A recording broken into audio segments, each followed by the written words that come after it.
Este podcast se presenta con el patrocinio de Tecnoglass, el poder de la calidad.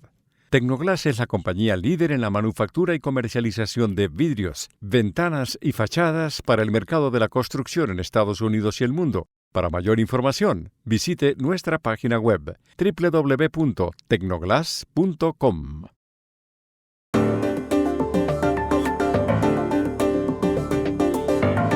En los próximos días hay 2 ceremonias de juramentación presidenciales que influirán en la política de las Américas y más allá. Este viernes debe tomar posesión el nuevo presidente de Venezuela y 10 días después el nuevo presidente de Estados Unidos, Donald Trump. Para entender qué viene, hablamos con un experto, Francisco Rodríguez Jiménez, profesor de las universidades de Extremadura y Salamanca. Hola, bienvenidos a Y esto no es todo, el podcast del Georgetown Americas Institute de la Universidad de Georgetown en Washington, D.C. Soy Juan Carlos Iragorri, desde Madrid. Soy Paz Rodríguez Niel, desde Buenos Aires. Soy Jorge Espinosa y estoy en Bogotá. Es martes 7 de enero y esto es algo que usted debería saber hoy.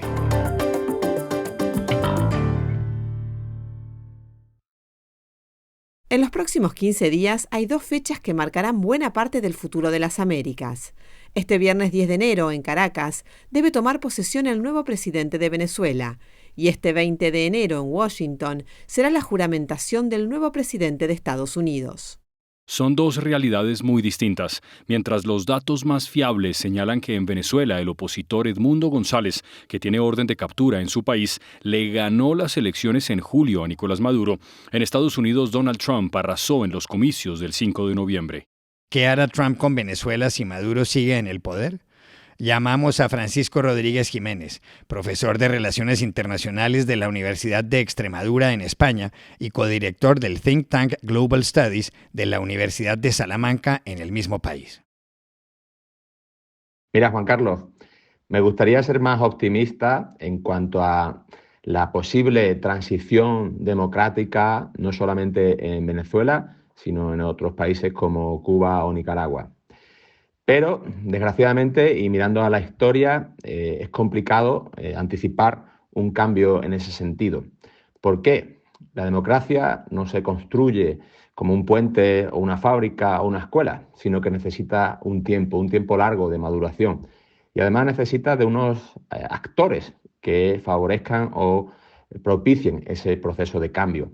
Actores que son las élites económicas, que es la sociedad civil, que son los grupos de estudiantes, que son los sindicatos, y en el caso venezolano eso es poco probable ahora mismo. De tal modo que el 10 de enero probablemente, y creo que algo negativo, se va a producir la consolidación del fraude electoral por parte de Nicolás Maduro. ¿Qué puede hacer, qué querrá hacer Estados Unidos en ese proceso? Marco Rubio, efectivamente secretario de Estado, y al quien se presupone que va a tener una política exterior más intensa en la región latinoamericana, por su propia procedencia, oriundo de Cuba. Pero, ¿será Marco Rubio efectivamente el que lidere esa política exterior o será Elon Musk? Estamos viendo en las últimas semanas cómo el multimillonario y parte del gobierno de Estados Unidos, de manera informal, está teniendo una presencia mediática en cuestiones no solamente de política doméstica en el Congreso, sino también de política exterior, en los últimos días, en las últimas horas en Gran Bretaña, ya antes incluso de la campaña electoral en Brasil. Es decir, todas estas hipótesis, análisis de que la política exterior de Estados Unidos hacia la región va a ser más intensa y prioritaria, desgraciadamente, enfatizo y insisto, porque me gustaría que así fuera, creo que va a ser complicada de articularse. ¿Por qué?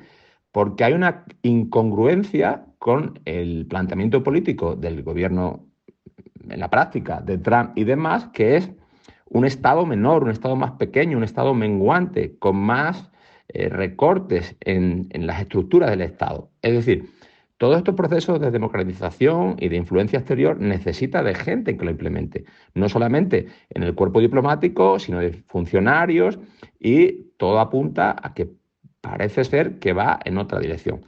De tal modo que yo podría poner un poco en sordina estas visiones quizá un poco optimistas sobre el papel de Estados Unidos en los procesos de democratización en la región latinoamericana.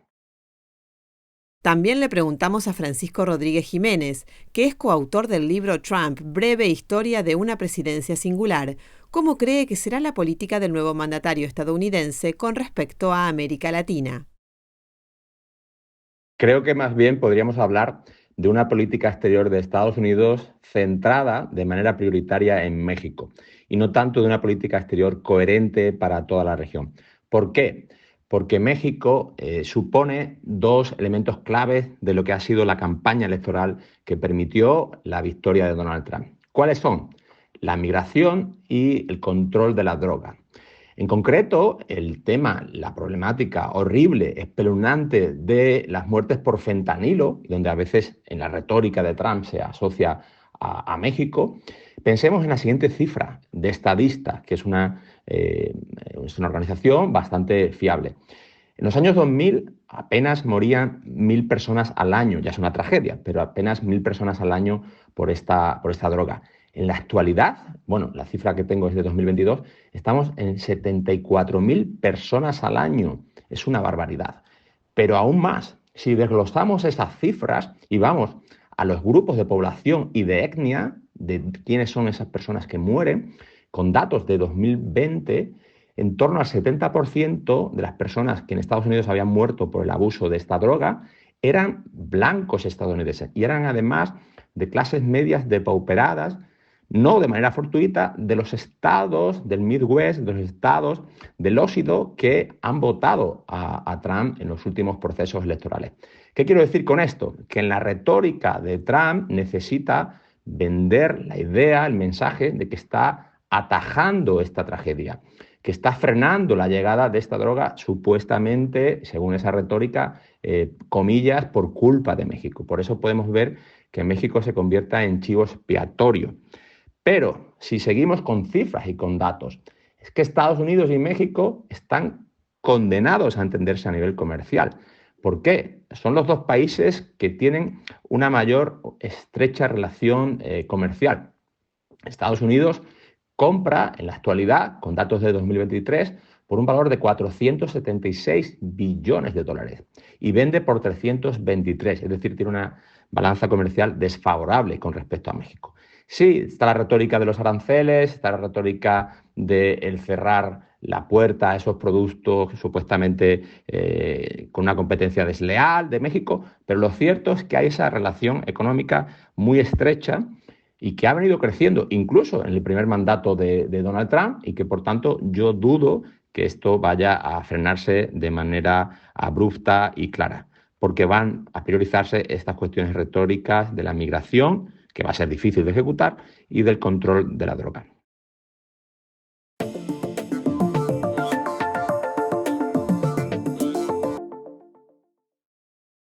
Este podcast se presenta por cortesía de Movistar Empresas, el aliado que está transformando y potenciando negocios en toda Hispanoamérica con soluciones digitales en cloud, IoT, seguridad, conectividad, Big Data y advertising. Movistar Empresas, siempre el camino seguro.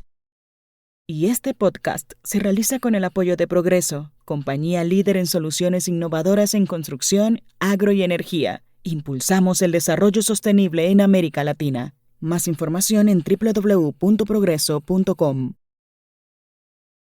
Continuamos en este episodio especial con el politólogo español Francisco Rodríguez Jiménez y le preguntamos de qué forma cree que Donald Trump abordará la política frente a la Unión Europea a partir del 20 de enero en la Casa Blanca.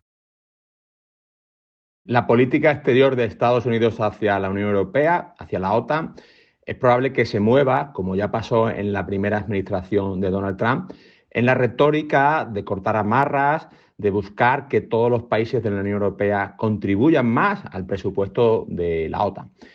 Pero una cosa es la retórica y otra la realidad. También tenemos que tener en cuenta que hay dos Europas. Hay una Europa efectivamente más de las naciones y de las patrias, lideradas por partidos de extrema derecha, como puede ser el caso de Hungría o la preponderancia que tiene Le Pen en Francia. Pero si algo ha demostrado la crisis de Ucrania, lo que sucedió en febrero del 22, cuando Putin invade Ucrania, es que la Unión Europea como institución y más allá de los países respondió de manera coordinada y bastante rápidamente, teniendo en cuenta el desafío. Otro elemento positivo, al frente de la Comisión Europea seguirá Ursula von der Leyen, con la experiencia del mandato anterior, y además tendrá como presidente del Consejo Europeo a Antonio Costa, un político experimentado, portugués y con una gran cintura diplomática. Pero, por otro lado, como otro elemento que puede ser positivo para este momento de tensión geopolítica, la política exterior estará liderada, en este caso, tras el abandono ya de Josep Borrell, por Kaja Kallas, procedente de Estonia. Este dato no es fortuito. Estonia, un país báltico, un país que vive muy de cerca y vive con tensión y con temor ese expansionismo ruso. De tal modo que yo creo que hay elementos positivos para entender que la relación entre Estados Unidos y la Unión Europea no va a ser muy diferente a la de la primera administración del presidente Donald Trump.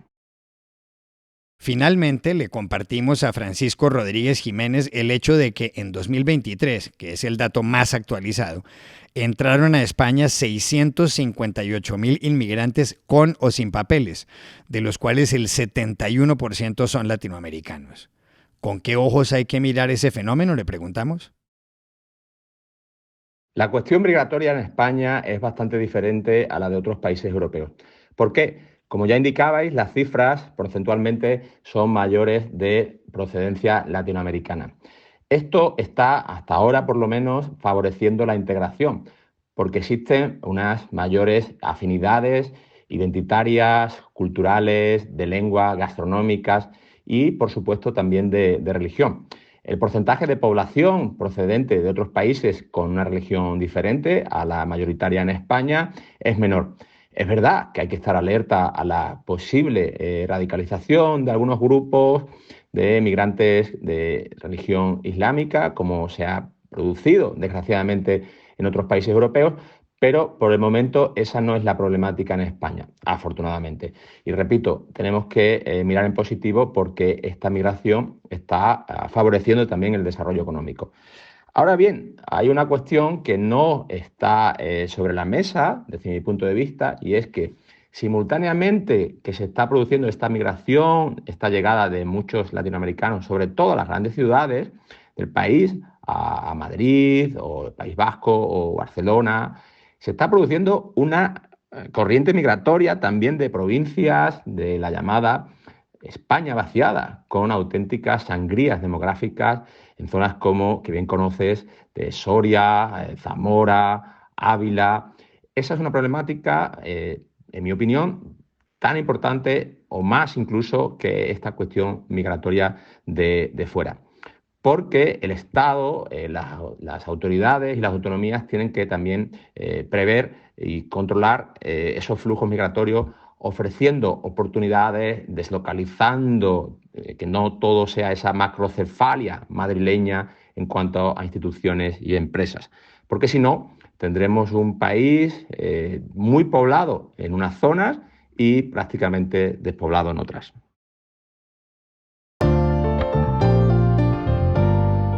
Y aquí termina Y esto no es todo, donde siempre habrá más.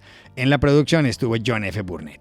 Y pueden suscribirse a este podcast en nuestro sitio web y esto no es todo.georgetown.edu, seguirnos a nuestras cuentas de X y de Instagram, @y esto no es todo, y buscarnos en nuestro canal de YouTube. Gracias por oírnos. Chao. Hasta la próxima.